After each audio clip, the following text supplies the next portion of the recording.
السلام علیکم dear listeners, کہانی گھر گھر کی چینل میں آپ سب کو خوش آمدید۔ سب سے پہلے نئے آنے والے لسنرز ہمارے چینل کو سبسکرائب کر لیں تاکہ آنے والی تمام ویڈیوز آپ کو ملیں۔ بڑھتے ہیں آج کی کہانی کی جانب۔ میں دبئی سے پاکستان اپنی شادی کے لیے جا رہا تھا۔ میں بہت خوش تھا، مگر مجھے معلوم نہیں تھا میری خوشی وقتی ہے۔ شادی کے کچھ دن بعد ہی میری بیوی کی طبیعت خراب ہوئی اور ڈاکٹر نے کہا کہ اسے 1 ماہ کا حمل ہے۔ یہ سن کر میرے پیروں تلے سے زمین نکل گئی۔ میری شادی کو ابھی بمشکل 10-12 دن ہوئے تھے۔ غصے سے بیوی کا ہاتھ پکڑ کر گھر لایا، طلاق کی دھمکی دی تو بیوی نے ایسا سچ بتایا جسے سن کر میرے رونگٹے کھڑے ہو گئے۔ دن جیسے جیسے قریب آ رہے تھے میرا جوش بھی ویسے ہی بڑھتا جا رہا تھا۔ میرے جذبات نے خوب ہلچل مچا رکھی تھی۔ میرا بس نہیں چل رہا تھا کہ اڑ کے پاکستان پہنچ جاؤں۔ میں بہت خوش تھا۔ میری زندگی میں بھی خوشیاں آنے والی تھیں۔ میں سعودیہ میں مقیم تھا اور 2 سال کے بعد پاکستان واپس جا رہا تھا۔ میرے گھر والوں نے میری شادی طے کر دی تھی۔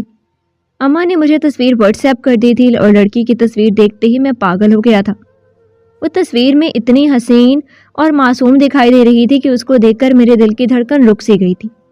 میں سوچ رہا تھا کہ وہ اصل میں تو اور بھی حسین دکھتی ہوگی۔ مجھے اپنی ہونے والی بیوی سے محبت ہو گئی تھی۔ میں نے سوچ لیا تھا کہ میں اپنی بیوی کو اتنا پیار دوں گا کہ وہ بھی مجھ سے محبت کرنے لگے گی اور میرا ساتھ پا کر بہت خوش ہوگی۔ میں نے اپنی ہونے والی بیوی کے لیے بہت سے قیمتی تحائف بھی خرید لیے تھے۔ مجھے آج بھی وہ دن یاد تھے جب ہم نے افلاس اور تنگی میں دن کاٹے اور غربت سے تنگ آ کر میں نے سعودیہ میں نوکری کی اور یہاں نوکری کرنے سے میرے گھر کے حالات بہتر ہوئے تھے۔ بڑی 3 بہنوں کی شادیاں ہوئیں، گھر کی بھی مرمت ہوئی اور سارا گھر اچھے سے سجا لیا گیا، مگر اس سب میں میری ذات تو کہیں کھو کر رہ گئی تھی۔ اماں پہلے میری بہنوں کی شادیاں کرانا چاہتی تھی۔ مجھے دکھ تو بہت ہوتا تھا مگر میں اپنی اماں کی مجبوری کو بھی سمجھتا تھا، تبھی میں نے کوئی شکایت نہیں کی اور وہ جیسا کر رہی تھی ان کو ویسا کرنے دیا۔ اور اب آخر کار 10 سال کے بعد میری ماں کو میری شادی کا خیال آ گیا تھا، مگر مجھے خوشی اس بات کی تھی میری ماں نے میرے صبر کا صلہ مجھے اس طرح سے دیا، میرے لیے انتہائی حسین اور معصوم سی لڑکی ڈھونڈی۔ اماں نے مجھے بتایا تھا کہ وہ لڑکی بہت باپردہ اور نیک ہے اور اب مجھے اپنی ہونے والی بیوی کے آنے کا انتظار تھا۔ اپنی دلہن کو سوچتے ہوئے میرے جذبات میں شدتیں بڑھنے لگی تھیں اور پھر اللہ اللہ کر کے میری شادی کا دن بھی آ گیا۔ میری بیوی ثنا بیاہ کر میرے آنگن میں آئی تھی۔ اماں نے بالکل ٹھیک ہی کہا تھا، ثنا اپنی تصویروں سے کہیں زیادہ حسین تھی۔ وہ پریوں کے دیش سے آئی لگتی تھی۔ اس کا نازک سا سراپا بہت حسین تھا اور حسین نقوش کے ساتھ چہرے پر پھیلی معصومیت نے اس کے حسن کو مزید 4 چاند لگا دیے تھے۔ وہ بہت شرمائی اور گھبرائی ہوئی سی تھی۔ وہ بار بار اپنے ہاتھوں کو ایک دوسرے میں پیوست کرتی اپنی گھبراہٹ پر قابو پانے کی کوشش کر رہی تھی اور اس کی ادائیں مجھے پاگل کر رہی تھیں۔ تھوڑی بہت رسموں کے بعد بہنوں نے دلہن کو کمرے میں لے جا کر بٹھایا۔ پھر اماں نے مجھے ضروری ہدایات دیتے ہوئے سر پر ہاتھ پھیر کر دعائیں دی اور کمرے میں جانے کا بولا تو میں اماں کو تشکر بھری نظروں سے دیکھتا ہوا کمرے کی جانب بڑھ گیا۔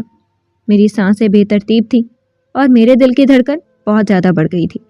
کمرے میں داخل ہونے کے بعد میں نے اپنی بیوی کو سلام کیا اور منہ دکھائی کا تحفہ دیا۔ میں جھجک رہا تھا مگر پھر میری جھجک پر میرے جذبات حاوی ہو گئے اور اپنے جذبات کے ہاتھوں مجبور ہو کر اپنی بیوی کی جانب پیش رفت کی اور میری پیش رفت پر میری بیوی نے بھی سر جھکا لیا اور پوری رضامندی کے ساتھ اپنا آپ مجھے سونپ دیا۔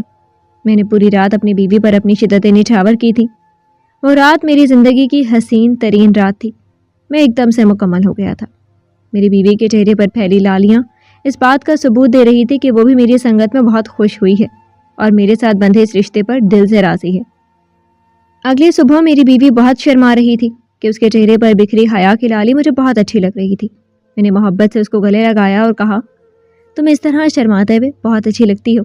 میں وعدہ کرتا ہوں میں ہمیشہ تمہیں ایسے ہی خوش رکھوں گا اور کبھی بھی تمہیں کوئی تکلیف نہیں دوں گا۔ تم بھی وعدہ کرو ہمیشہ میرے ساتھ مخلص رہو گی اور کبھی بھی مجھے دھوکہ نہیں دو گی۔ میری بات پر میری بیوی نے بھی مجھ سے وعدہ کر لیا۔ مجھے خوش اور سرشار دیکھ کر میری اماں بھی بہت خوش تھی۔ 1 ہفتہ کیسے گزرا کچھ پتہ ہی نہیں چلا۔ میرے دن رات اپنی بیوی کی سنگت میں گزر رہے تھے۔ میں اس کی قربت میں خود کو بہت پرسکون محسوس کرتا تھا۔ مجھے لگا کہ میری ساری زندگی ایسے ہی محبت اور خوشیوں سے گزرنے والی ہے، مگر یہ میری خام خیالی تھی۔ مجھے نہیں معلوم تھا کہ زندگی میرے ساتھ اتنا بڑا کھیل کھیلے گی کہ میں سر کے بل زمین پر جا گروں گا اور پھر ساری زندگی سنبھل نہیں پاؤں گا۔ میری شادی کو صرف 8 دن ہوئے تھے جب ایک روز ثنا کی طبیعت خراب ہو گئی۔ ثنا کی خراب طبیعت پر میں اس کو ڈاکٹرز کے پاس لے گیا۔ ثنا ماں بننے والی تھی۔ بچے کا سن کر میرے تو پیر زمین پر نہیں ٹک رہے تھے۔ میرے دل میں انوکھے سے جذبات پلنے لگے تھے۔ میں نے محبت بھری نظروں سے ثنا کی طرف دیکھا تو وہ بھی شرما کر سر جھکا گئی۔ پھر میں نے ڈاکٹر سے مزید احتیاطی تدابیر کے طور پر ثنا کی ڈائٹ وغیرہ کا پوچھا اور ساتھ ہی یہ بھی پوچھا کہ حمل کو کتنے دن ہوئے ہیں اور مجھے کیا کیا احتیاط کرنی ہے۔ تو پھر ڈاکٹر نے جو بات مجھے بتائی اس کو سن کر میرے ہوش اڑ گئے تھے۔ میں پھٹی پھٹی آنکھوں سے ڈاکٹر کی جانب دیکھ رہا تھا جس نے مجھے بتایا کہ میری بیوی کو 4 ہفتوں کا حمل ہے اور بظاہر کوئی پریشانی نہیں ہے، بس اس کو خون کی تھوڑی کمی ہے۔ مگر 4 ہفتوں کا سن کر میرے وجود کے کئی ٹکڑے ہوئے تھے۔ ہماری شادی کو تو صرف 8 دن ہوئے تھے اور وہ 4 ہفتوں کی حاملہ تھی۔ میں بے یقینی سے ثنا کو دیکھنے لگا جو ڈاکٹر کی بات سن کر خود بھی زلزلوں کی زد میں لگتی تھی، اور جب اس کی نظریں مجھ سے ملی تو میری طرح اس کی آنکھوں میں بھی بے یقینی تھی۔ لیکن پھر میرے چہرے پر پھیلی بے یقینی اور تکلیف کے تاثرات دیکھ کر وہ خوفزدہ ہو گئی تھی۔ مگر مجھے اس وقت کچھ بھی اچھا نہیں لگ رہا تھا۔ میرا دل کر رہا تھا کہ میں یا تو خود کو مار دوں یا اپنی بیوی کا قتل کر دوں۔ میرے ساتھ اتنا بڑا دھوکہ ہوا تھا اور شرافت کے نام پر ایسی لڑکی میرے پلے باندھ دی گئی تھی جو شادی سے پہلے ہی حاملہ تھی۔ میں نے کبھی کسی لڑکی کو نہیں دیکھا تھا اور اپنا سب کچھ اپنی بیوی پر لٹا دیا تھا، اور وہ کسی اور کے ساتھ تعلق بنا کر میرے پاس آئی تھی۔ میں نے بمشکل خود پر کنٹرول کیا اور ڈاکٹر سے دواؤں کا پرچہ لے کر کمرے سے باہر نکل آیا۔ ڈاکٹر بھی مجھے حیرانی سے دیکھ رہی تھی۔ کچھ ہی دیر پہلے میں خوشی سے مسکرائے جا رہا تھا اور اب میری حالت ایسی تھی جیسے ابھی گر پڑوں گا۔ سارا راستہ ہم خاموش رہے۔ میری بیوی مجھے کچھ کہنا چاہتی تھی مگر میرے چہرے کو دیکھ کر خاموش رہی، کیونکہ میرے چہرے پر اس وقت بہت خطرناک تاثرات موجود تھے اور میری بیوی شدید خوفزدہ ہو چکی تھی۔ یقیناً اپنا پول کھل جانے پر اب وہ ڈری ہوئی تھی۔ مجھے اس کے وجود سے شدید نفرت محسوس ہو رہی تھی۔ میں گھر پہنچا تو اماں ہماری منتظر تھیں۔ انہوں نے پوچھا ڈاکٹر نے کیا کہا ہے؟ تو میں نے سرد سے لہجے میں کہا کہ بچہ ہونے والا ہے۔ اور اس بات پر تو میری ماں اتنا خوش ہوئی تھی کہ ایک پل کو میں سب بھلا کر اپنی ماں کی خوشی دیکھنے لگا۔ ساری زندگی میری ماں نے جس تکلیف اور اذیت کاٹی تھی اس سے میں اچھی طرح واقف تھا۔ یہی وجہ تھی کہ اب جب میری ماں بہت خوش تھی تو میں اسے روک نہیں سکا۔ مجھے سمجھ ہی نہیں آ رہی تھی کہ میں کیا کروں۔ اگر میں یہ بات گھر والوں کو بتاتا تو میری ماں یقیناً یہ صدمہ نہ سہ پاتی۔ تبھی بہت دن سوچ بچار کرنے کے بعد میں نے ایک فیصلہ کیا اور اپنی بیوی سے کہا، تمہاری قسمت اچھی ہے کہ مجھے اپنی ماں سے بہت پیار ہے اور اس کی خوشیاں مجھے بہت عزیز ہیں، اور میں نہیں چاہتا کہ اس کی یہ خوشیاں ختم ہوں۔ اپنی ماں کی خاطر میں تمہارے غلیظ وجود کو اور اس آنے والے گند کو برداشت کروں گا۔ میں سعودیہ جا رہا ہوں اور اب کبھی واپس نہیں آؤں گا، اور نہ ہی تم کبھی مجھے بلانے کی کوشش کرنا۔ تمہیں خرچہ پانی ملتا رہے گا۔ جو تکلیف تم نے مجھے پہنچائی ہے اس کے بعد سے تو میرا عورت ذات سے یقین ہی اٹھ گیا۔ تم جیسی عورت کے ساتھ زندگی گزارنے سے بہتر ہے کہ میں ساری زندگی تنہائی گزار لوں۔ بس اتنی مہربانی کرنا کہ جس عورت کی خوشیوں کی خاطر تمہارا گھر ٹوٹنے سے بچ گیا اس کی خدمت دل سے کرنا، اور اسے کبھی بھی کوئی پریشانی نہ ہونے دینا، اور ہو سکے تو یہ بات بھی میری ماں سے چھپائے رکھنا، ورنہ وہ یہ صدمہ کبھی بھی نہیں سہ پائیں گی۔ اور اگر میری ماں کو کچھ ہوا تو وہ دن تمہارا اس گھر میں آخری دن ہوگا۔ تمہارے بوڑھے والدین کا لحاظ کر کے میں کوئی شور شرابہ نہیں کرتا، مگر تم مجھ سے کسی اچھائی کی توقع مت رکھنا۔ اتنا بول کر میں کمرے سے نکل آیا۔ میری بیوی زارو زار ہو رہی تھی، مجھے کچھ کہنا چاہتی تھی مگر میں اس کی کوئی بھی بات سننے کو تیار ہی نہیں تھا۔ وہ جب بھی مجھ سے بات کرنے لگتی میں اسے سختی سے ٹوک دیتا اور اپنے سے دور ہونے کا کہتا۔ میرے اچانک واپس جانے پر اماں بہت حیران تھی، کیونکہ ان کے خیال میں 4 مہینے کی چھٹی لے کر آیا تھا اور ابھی تو بمشکل 20 دن ہی ہوئے تھے۔ مگر میں اپنی ماں کو کیا بتاتا؟ جو قیامت مجھ پر گزر چکی تھی اس کے بعد یہاں رکنا میرے لیے ناقابل قبول تھا۔ مجھے لگ رہا تھا کہ اگر میں ایک دن بھی مزید یہاں لگاتا تو میرے دماغ کی رگیں پھٹ جانی تھی۔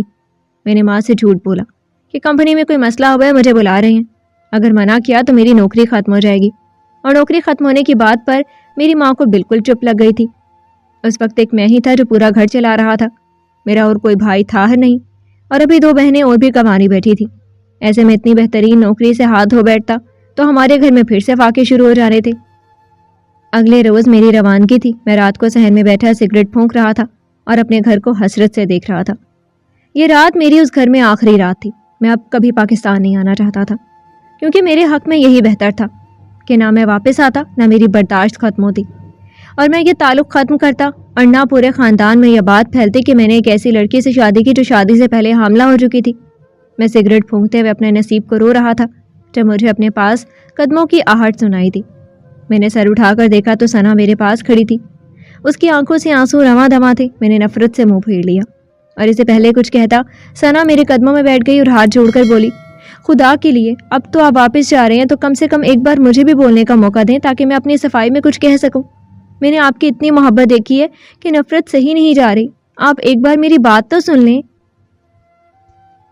اور میں حیرت سے ثنا کی طرف دیکھنے لگا کہ اتنا کچھ ہو جانے کے بعد بھی وہ مجھ سے یہ چاہ رہی تھی کہ میں اس کی باتوں کا یقین کروں اور اس کے بے گناہ ہونے کو مان لوں، جبکہ ایسا ممکن ہی نہیں تھا، وہ حاملہ تھی، اور اتنی بڑی بات کے بعد وہ کیسے کہہ سکتی تھی کہ وہ بے گناہ ہے؟ مگر میں خاموش رہا اور میری خاموشی کو غنیمت جان کر ثنا بولنے لگی، میں جانتی ہوں آپ کو بہت تکلیف ہوئی ہے، آپ نے تو اپنی محبتیں مجھ پر نچھاور کی تھی اور مجھے بتایا تھا کہ میں آپ کی زندگی میں آنے والی پہلی اور آخری لڑکی ہوں اور آپ کو مجھ سے پیار ہو گیا ہے۔ میں بھی آپ کا ساتھ پا کر بہت خوش ہوئی، میرا یقین کریں آپ بھی میری زندگی میں آنے والے پہلے اور آخری مرد ہیں۔ مجھے پتا ہے یہ خبر سن لینے کے بعد آپ کو کبھی میری ذات کی بے گناہی کا یقین نہیں آئے گا، مگر پھر بھی میں چاہتی ہوں کہ آپ ایک بار میری بات سنیں۔ خدا گواہ ہے کہ میں نے آج تک کبھی کسی نامحرم مرد سے تعلق نہیں بنایا، میں ہمیشہ پردے میں رہی ہوں اور اب آپ سے زیادہ اذیت میں ہوں کہ یہ سب کیسے ہو گیا، میں کیسے حاملہ ہو گئی۔ میرا یقین کریں میں نے کبھی کسی مرد سے تعلق نہیں رکھا، میں خود بھی نہیں جانتی یہ سب کیا ہے، میں بالکل بھی جھوٹ نہیں بول رہی۔ میری زندگی میں آنے والے پہلے مرد آپ ہیں، آپ کی قربت میں ہی میرے مرد کے لمس سے پہلی بار آشنا ہوئی تھی۔ ثنا بلک بلک کر رو رہی تھی اور میں حیرت سے اسے دیکھ رہا تھا، وہ اتنی ڈھٹائی سے خود کو معصوم ثابت کر رہی تھی۔ میں نے غصے سے اس کو جھٹکنا چاہا مگر اس کی آنکھوں کو دیکھ کر ایک پل کے لیے تھم سا گیا تھا۔ چند دنوں میں اس کی چمکتی آنکھوں میں ویرانیاں اتر آئی تھی، اس کا گلاب چہرہ زرد پتے کی مانند ہو رہا تھا، بھرے بھرے خوبصورت ہونٹ اس وقت پپڑی زدہ ہو رہے تھے، اس کے چہرے سے صاف محسوس ہو رہا تھا کہ وہ اذیت میں تھی۔ اور تب میرے دماغ میں یہ بات آئی کہ اگر وہ واقعی جھوٹ بول رہی ہوتی تو اتنی ڈھٹائی سے میرے سامنے نہ بیٹھی ہوتی اور مجھ سے نظریں بھی چرا رہی ہوتی، مگر وہ تو میری آنکھوں میں آنکھیں ڈالے بیٹھی تھی جس سے واقعی وہ سچ کہہ رہی ہو۔ تو تب میں الجھ کر رہ گیا کہ یہ کیا ماجرا ہے۔ وہ حاملہ تھی مگر اس کا کہنا تھا کہ وہ اس کا کسی مرد سے تعلق نہیں تھا۔ اس کا لہجہ، اس کے آنسو اس بات کی چینخ چینخ کر گواہی دے رہے تھے کہ وہ اپنی بات میں سچی ہے۔ میں الجھ کر رہ گیا تھا، اپنا سر پکڑے بیٹھ گیا جب ایک بار پھر ثنا کی منمناتی آواز آئی، میں جانتی ہوں آپ مجھ سے شدید نفرت کرتے ہیں اور مجھ سے نفرت کرنا بنتا بھی ہے، مگر میرا یقین کریں میں آج بھی آپ سے اتنی شدید محبت کرتی ہوں اور ہمیشہ کرتی رہوں گی۔ آپ نے مجھے بہت پیار دیا ہے اور میں اس پیار کے سہارے باقی کی ساری زندگی گزار لوں گی۔ مجھے بس آپ سے ایک گزارش کرنی ہے کہ آپ میرا یقین کر لیں، میں بے گناہ ہوں اور بہت اذیت میں ہوں۔ نہیں جانتی میرے ساتھ یہ سب کیوں ہوا، میں نے تو ہمیشہ پاک صاف زندگی گزاری تھی اور میں تو یہ بھی نہیں کہہ سکتی کہ آپ میری مدد کریں تاکہ اصل ماجرا سامنے آئے۔ وہ روتے ہوئے کہہ رہی تھی اور اس کی بات پر میں چونک گیا تھا، یعنی وہ چاہتی تھی کہ میں اس کی مدد کروں اور حقیقت تک پہنچنے کی کوشش کروں، مگر کس طرح؟ لیکن اس کی باتوں سے مجھے اتنا یقین ہو گیا کہ فی الحال وہ واقعی بے قصور لگ رہی تھی، معاملہ گھمبیر ہو چکا تھا۔ تبھی میں نے اس سے پوچھا، مجھے سب تفصیل سے بتاؤ، تمہارے گھر کا کیسا ماحول تھا اور کون کون تمہارے گھر آتا تھا اور تم کہاں کہاں جاتی تھی؟ دیکھو جھوٹ مت بولنا ورنہ میں آپ کی بار اماں کی خاطر بھی نہیں رکوں گا اور تمہیں فارغ کر دوں گا، جو بھی بات ہے سب بتاؤ۔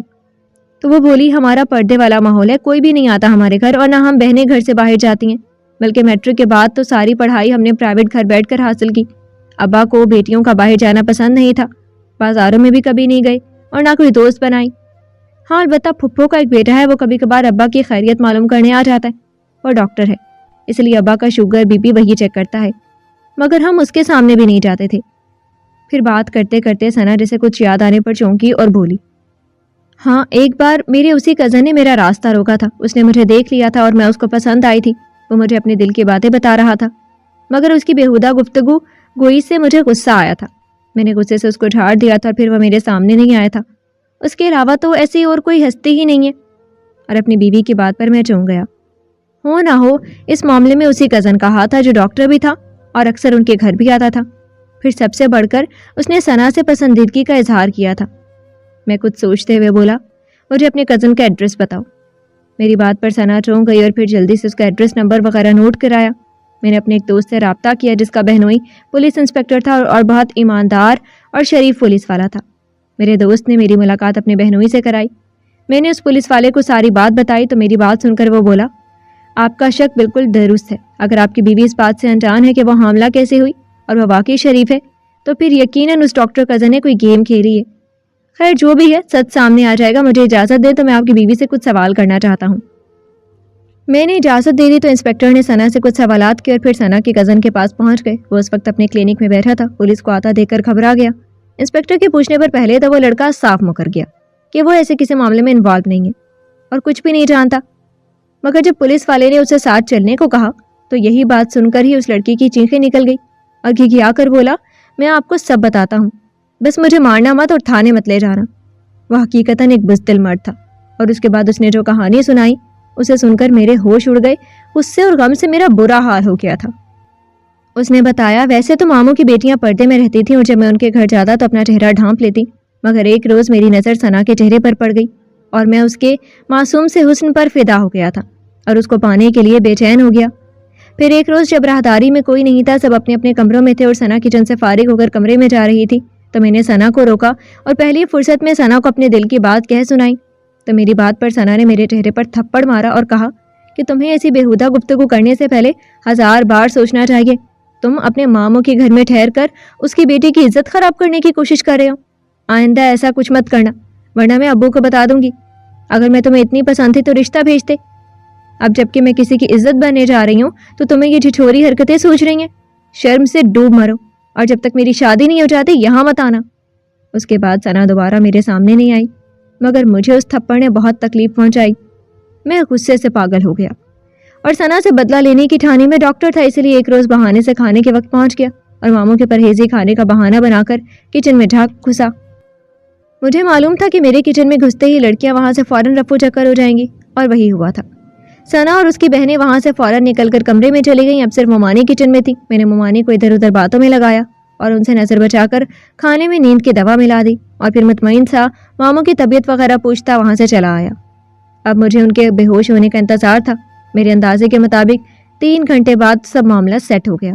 وہ لوگ 3 گھنٹوں میں کھانا کھا کر بے ہوش ہو جائیں گے. جب میں 3 گھنٹے بعد دوبارہ سے ماموں کے گھر پہنچا تو میری توقع کے عین مطابق سب گھر والے بے ہوش ہو چکے تھے. تب ثنا کے کمرے میں جا کر میں نے ثنا کی عصمت دری کی تھی. اس کی شادی ہونے والی تھی. وہ بہت پارسا بنتی تھی کہ جیسی وہ خود ہے ویسا ہی شوہر لے گی اور اپنے شوہر کو ہی اپنے تمام حق دے گی. تو میں نے اس کا یہ غرور توڑا تھا. اس کے شوہر سے پہلے اس کو حاصل کیا تھا, مگر مجھے نہیں معلوم تھا کہ میری یہ ضد اور غصہ میرے لیے عذاب بن جائے گا اور وہ حاملہ ہو جائے گی. میں اپنی خطاؤں کی معافی مانگتا ہوں, مجھے معاف کر دو. وہ گڑ گڑا کر رو رہا تھا اور میرا بس نہیں چل رہا تھا کہ میں اس کا سر پھاڑ دوں. اور تب میں نے پولیس والے سے کہا کہ ایسے درندے کو ساری زندگی جیل میں ہی رہنا چاہیے. ویسے بھی جو حرکت اس نے کی تھی اس کے بعد اس کا جیل جانا ہی بنتا تھا. پولیس نے اس گھٹیا آدمی کو گرفتار کیا اور تھانے لے جا کر خوب مارا پیٹا. میں نے ثنا کو بھی یہ ساری بات بتائی. میری بات سن کر ثنا پھوٹ پھوٹ کر رو دی تھی. اسے یقین نہیں آ رہا تھا کہ اس کے اپنے کزن نے اس کے گھر گھات لگائی تھی اور اس کی عزت پر حملہ کیا تھا, اور وہ جو یہ سمجھ رہی تھی کہ اس کی زندگی میں آنے والا یہ پہلا مرد ہوں, تو ایسا نہیں تھا. اس واقعے کے بعد ثنا بہت گمسم ہو گئی تھی. اس نے کھانا پینا چھوڑ دیا تھا اور ہر وقت کمرے میں گھسی روتی رہتی تھی. وہ اب بے گناہ ثابت ہو چکی تھی, مگر جو حقیقت اس پر کھلی تھی اس نے ثنا کو توڑ کر رکھ دیا تھا. میں نے ثنا کی طرف سے اپنا دل صاف کر لیا, مگر میں اتنا باظرف نہیں تھا کہ ایک دم سے دوبارہ ثنا کو اپنے سینے سے لگا لیتا. مجھے بھی بہت بڑا جھٹکا لگا تھا اور اب سنبھلنے کے لیے وقت چاہیے تھا, اور پھر میں اس بچے کو قبول نہیں کر پا رہا تھا. اور تب اللہ نے میری یہ مشکل آسان کر دی. ثنا کی حالت انتہائی خراب ہونے کی وجہ سے اس کا حمل ضائع ہو گیا اور میں نے سکھ کا سانس لیا, کیونکہ جو بھی تھا میں اتنے بڑے دل والا نہیں تھا کہ ناجائز بچہ پالتا. ثنا بھی جیسے یہی سب چاہتی تھی, اس لیے بچہ ضائع ہونے پر وہ بھی پرسکون تھی, مگر ابھی تک اس حادثے سے سنبھل نہیں پائی تھی. میں نے دوبارہ سے واپسی کا ارادہ بنایا اور یہی بہانہ کیا کہ ابھی چھٹی ختم ہو گئی ہے مگر میں جلد واپس آؤں گا.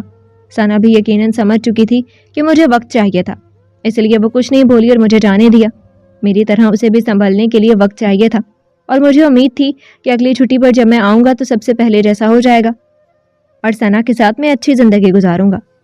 میں اس بات پر بھی اللہ کا شکر ادا کر رہا تھا جلد بازی میں کوئی غلط قدم نہیں اٹھایا, ورنہ انجانے میں بے قصور لڑکی کی زندگی برباد ہو جاتی.